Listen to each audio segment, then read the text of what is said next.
ಇರಾನ್ನ ಕರಾಚ್ ಪ್ರದೇಶದ ಮೇಲೆ ಇಸ್ರೇಲ್ ದಾಳಿಯನ್ನ ಮಾಡಿದೆ.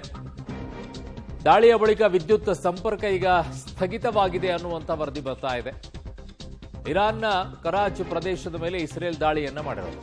ಈಗಾಗಲೇ ಶಬೀರ್ ಈ ವಿಚಾರದಲ್ಲಿ ಹೇಳ್ತಾ ಇದ್ರು, ಯಾವ ರೀತಿಯಲ್ಲಿ ವಿದ್ಯುತ್ ಸಂಪರ್ಕ ಅಲ್ಲಿ ಕಡಿತಗೊಳ್ತಾ ಇದೆ, ರೈಲ್ವೆ ಸಂಪರ್ಕಗಳು ಕಡಿತಗೊಳ್ತಾ ಇದೆ, ಪ್ರದೇಶ ಇರಾನ್ನಲ್ಲಿ ದೊಡ್ಡ ಮಟ್ಟದಲ್ಲಿ ಸಂಕಷ್ಟಕ್ಕೆ ಈಡಾಗ್ತಾ ಇದೆ, ಎಲ್ಲವೂ ಕೂಡ ಆಲ್ಮೋಸ್ಟ್ ಆಲ್ ನೆಲಕ್ಕಸ್ತಾ ಇದೆ, ಏನು ಉಳಿತಾ ಇಲ್ಲ ಅಲ್ಲಿ ಪರಿಸ್ಥಿತಿ ಅಂತ ಹೇಳಿ. ಸೊ ಇರಾನ್ನ ಪರಿಸ್ಥಿತಿನೇ ಆಗಿದೆ. ಈಗ ಕರಾಚಿ ರೈಲ್ವೆ ಸೇತುವೆ ಕೂಡ ಧ್ವಂಸಗೊಳಿಸಿದೆ ಇಸ್ರೇಲ್. ಅದಕ್ಕೆ ಅವಕಾಶ ಬೇಕಾಗಿತ್ತು. ಅಮೆರಿಕ ಹೇಳಿದ್ರೆ ಸಾಕು ಅನ್ನೋ ರೀತಿಯಲ್ಲಿ ಕಾಯ್ತಾ ಇದೆ, ಹೊಡೆದಾಕ್ಬಿಡ್ತೀವಿ ನಾವು ಇರಾನನ್ನ ಅಂತ ಹೇಳಿ. ಕಾರಣ ಇರಾನ್ ನಾಶ ಆಗಬೇಕಾಗಿದೆ.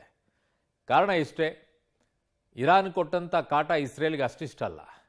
ಹೌತಿ, ಹಮಾಸ್, ಹಿಜ್ಬುಲ್ಲಾ ಈ ಮೂರು ಸಂಘಟನೆಗಳ ಮೂಲಕವಾಗಿ ಇಸ್ರೇಲನ್ನು ಹೆಂಗೆ ಕಾಟ ಕೊಟ್ಟಿದೆ ಅಂತಂದರೆ ಅದು ವಿಪರೀತವಾಗಿ ನರಳಬೇಕು ಇಸ್ರೇಲ್, ಆ ರೀತಿಯಲ್ಲಿ ಆಗೋಗ್ಬಿಟ್ಟಿತ್ತು.